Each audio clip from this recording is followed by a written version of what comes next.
तुम्हाला बघायला मिळणार आहे ते म्हणजे स्टिचिंग व्हिडिओ। तर मी तुम्हाला जसं की सांगितलं होतं आधी फर्स्ट व्लॉगमध्ये माझ्या की तुम्हाला माझ्या व्हिडिओजमध्ये स्टिचिंग व्हिडिओ पण बघायला मिळणार आहे। तर स्टिचिंग व्हिडिओची जी जर्नी आहे ती आपल्याला आता सुरू करायची आहे। तर स्टिचिंगसाठी आपल्याला काय काय लागतं ते मी तुम्हाला दाखवणार आहे, पण त्याआधी तुम्ही अजूनही चॅनलला सबस्क्राईब केलेलं नसेल तर प्लीज आधी चॅनलला सबस्क्राईब करा, व्हिडिओला लाईक करत जा, शेअर करत जा, कमेंट करत जा, म्हणजे मला कळेल तुम्हाला कोणते कोणते व्हिडिओ बघायला आवडतात, कोणत्या टॉपिकवरती व्हिडिओ बघायला आवडतात ते सांगण्यासाठी तुम्ही प्लीज माझ्या चॅनलला आजच सबस्क्राईब करून ठेवा आणि व्हिडिओला लाईक करत जा आणि कमेंट करायला विसरू नका। हॅलो नमस्कार सर्वांना, सर्वप्रथम ओम नमः शिवाय, मी कोमल स्वागत करते तुमचं आपल्या YouTube चॅनलमध्ये। तर चला सुरू करूया आपला व्हिडिओ। स्टिचिंग व्हिडिओ बनवण्यासाठी आपल्याला सगळ्यात पहिले गरजेचं असतं ते म्हणजे आहे आपली स्केल। माप घेण्यासाठी आपल्याला लागते स्केल, त्याच्यानंतर सगळ्यात पहिले लागतं आपल्याला ते म्हणजे मेजरिंग टेप। मेजरिंग टेपची आपल्याला खूप गरज असते, याच्याशिवाय आपण कुठलंही ब्लाऊजचं माप घेऊ शकत नाही। स्टिचिंगचं काम मेजरिंग टेप शिवाय होतच नाही। त्यानंतर आपल्याला गरज पडते ती म्हणजे कैची। तुमच्याकडे दोन प्रकारच्या कैची असल्या पाहिजे, एक म्हणजे कपडा कट करण्यासाठी आणि दुसरी म्हणजे आपल्याला पेपर कटिंग करण्यासाठी। तर अशा दोन कैची तुमच्याकडे असल्याच पाहिजे।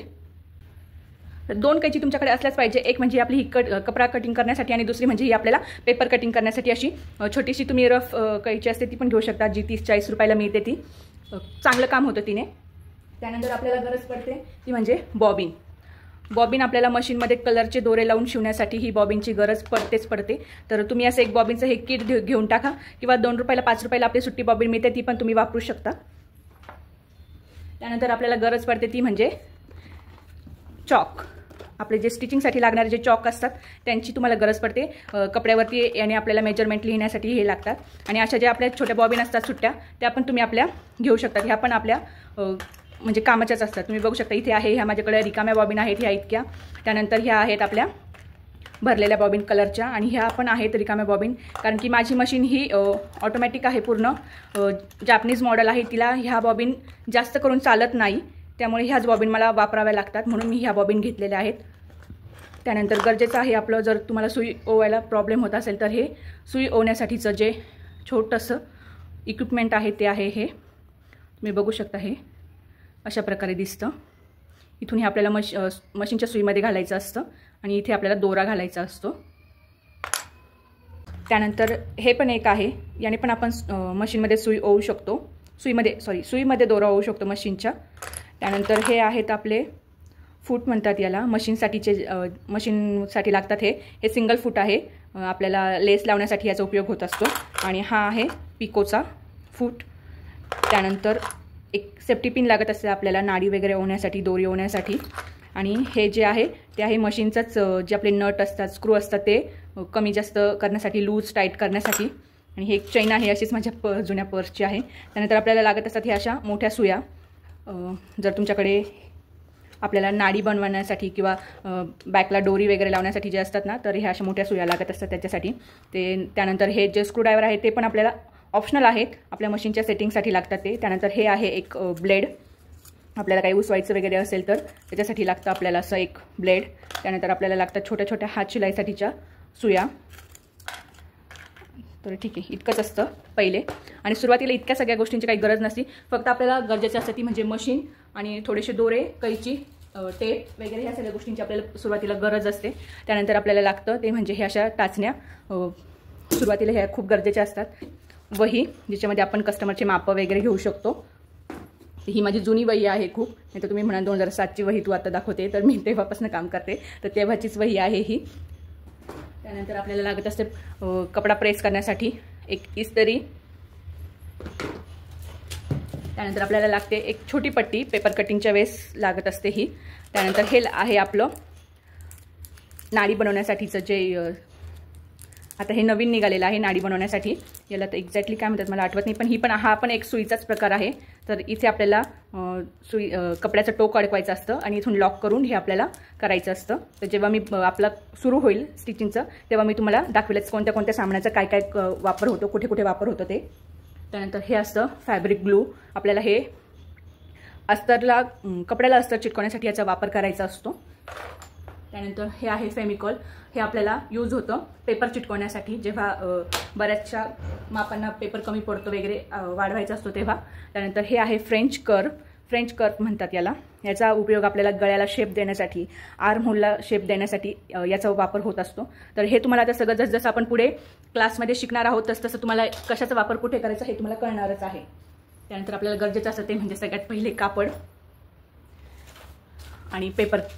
न्यूजपेपरच घ्यायचे आपल्याला सुरुवातीला, जास्त काही आपल्याला कार्डशीट वगैरे वापरायचे नाही. त्याच्यानंतर सुरुवातीला क्लासमध्ये न्यूजपेपरच वापरायचे, कारण की खूप न्यूजपेपर लागत असतात, ह्याची खूप गरज पडते. त्यानंतर एक वही लागते आपल्याला, क्लासमध्ये शिकवलं त्याचे डायग्राम काढण्यासाठी अशी. त्यानंतर हे असतात कप्स, प्रिन्सेस कटसाठीचे हे कप्स गरजेचे असतात. हे तुम्हाला थोडं ॲडव्हान्सवालं पण दिसेल, जे जे सामान आहे ते दाखवून देते. त्यानंतर हे असतात ओपनर. हे 2 प्रकारचे ओपनर आहेत माझ्याकडे. हे स्टिच ओपन करण्यासाठी याचा उपयोग होतो. तर हे तर सगळ्यांनीच बघितलेलं असेल. तर हे नवीन थोडंसं निघालेलं आहे, ते पण आहे माझ्याकडे. त्यानंतर आहे हे ट्रेस व्हील, याने आपल्याला कपड्यावरती मार्क करण्यासाठी. आणि ही आहे छोटीशी कैची, जी आपल्याला थ्रेड वगैरे फिनिशिंगसाठीची गरजेची असते ती. त्यानंतर आपल्याला लागतं एक मापासाठीचं जुनं ब्लाऊज, कोणाचंही तुम्ही घेऊ शकता, आई मम्मी घरातले कोणी असेल त्यांचं. त्यानंतर आपल्याला लागतं कापड. हे आहे अस्तर आणि हे आहे एक कापड. त्यानंतर आपल्याला पाहिजे असतो कॅनव्हास. हा पेपर कॅनव्हास आहे, जो गळ्यांसाठी आपल्याला पाहिजे असतो, गळे बनवण्यासाठी वेगवेगळ्या प्रकारचे. त्यानंतर हे आहे थोडेसे बटन, शोचे बटन्स वगैरे आहेत हे सगळे, हे पण लागतात आपल्याला. त्यानंतर हे आहे आपले हुक्स पण लागतात आपल्याला. त्यानंतर लागतात आपल्याला हे टच बटन. तर मी हे असं छोटे छोटे डब्यांमध्ये करून ठेवलेलं आहे, म्हणजे हरवत पण नाही आणि आपल्याला इझिली सापडतात. तर इतकं सामान असतं आपल्याला गरजेचं, जे सुरुवातीला आपल्याला स्टिचिंगसाठी पाहिजे असतं. तर सगळ्यात महत्त्वाची जी असते ती म्हणजे आपली मशीन. मशीनशिवाय तुम्ही अजिबात कुठलंही काम करू शकत नाही. तर तुम्ही मशीन कोणतीही घेऊ शकता, साधी घेऊ शकता. सुरुवातीला जर तुम्ही एकदमच नवीन असाल तर तुम्ही साधी मशीन घ्या, जी ब्लॅक कलरची असते आपली. तर माझी ही 2 in 1ची आहे. याच्यामध्ये आपल्याला पिको फॉल सगळं काही करता येतं, ओरलक पण करता येतं. आणि ही उषा कंपनीची आहे. मी ही छोट्यातलीच घेतलेली आहे. ह्याच्यावरती फक्त मला आरी वर्क वगैरे करता येत नाही, थ्रेड वर्क जे आहे ते करता येत नाही, पण पिको फॉल ओरलक वगैरे सगळं काही करता येतं. आणि सिंपल स्टिच पण आहे, तुम्ही बघू शकता. आणि याला खाली असं हे आपलं जे साचा म्हणतो आपण बॉडी, ती पण आहे. आणि इथून आपलं हे सिंगलचं फूट लावलेलं आहे मी. इथून आपल्याला हे बदलता येतं वगैरे. माझी सगळी कामं ह्या एकाच मशीनवरती कंप्लीट होऊन जातात, त्याच्यामुळे मला काही 2 मशीनची गरज अजून तरी पडलेली नाही आहे. मी ही घेतलेली आहे 2020ला आणि तेव्हापासून मी वापरते आहे. 5 वर्ष झाली आहे. फक्त मी याला एकच वेळेस अजून सर्व्हिसिंग केलेलं आहे. सर्व्हिसिंगची सुद्धा याला जास्त गरज नसते. तर तुम्ही बघू शकता याला मोटर पण आहे. इकडे ही छोटीशी जी मोटर आहे ही यालाच अटॅच आहे. आपल्याला वेगळी मोटर घेण्याची पण गरज पडत नाही, म्हणजे मोटर वगैरे सगळं काही एकाच मशीनमध्ये आपल्याला मिळतं. आणि ही उषा कंपनीची मशीन आहे, तुम्ही बघू शकता. अजूनही माझ्याकडे त्याचं बॉक्स जो आहे तो आहे मी ठेवलेला. आणि मशीनशिवाय आपण शिलाई काम करू शकत नाही.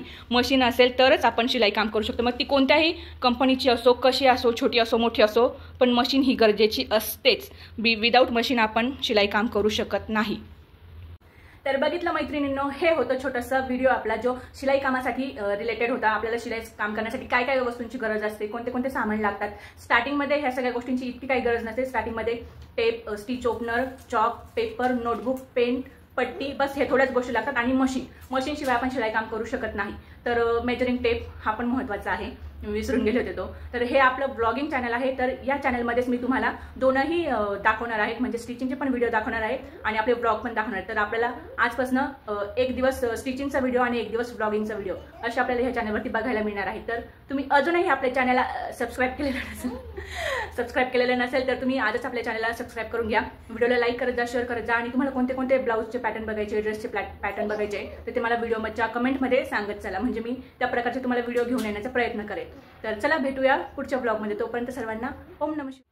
एक व्हिडिओ बनवण्यासाठी एका यूट्यूबरला किती मेहनत करावी लागते, आणि सोबतच जर ती स्त्री असेल आणि तिच्या मागे जर एक छोटं बाळ असेल, म्हणजे ती आई असेल, तर तिला किती मेहनत करावी लागते. तिला घरातलं सांभाळून, बाळ सांभाळून जर तिचं वर्क करायचं असेल तर तिला काय काय करावं लागतं हे दाखवण्याचा मी ह्या छोट्याशा क्लिपमधून प्रयत्न केलेला आहे. Please support me, subscribe my channel.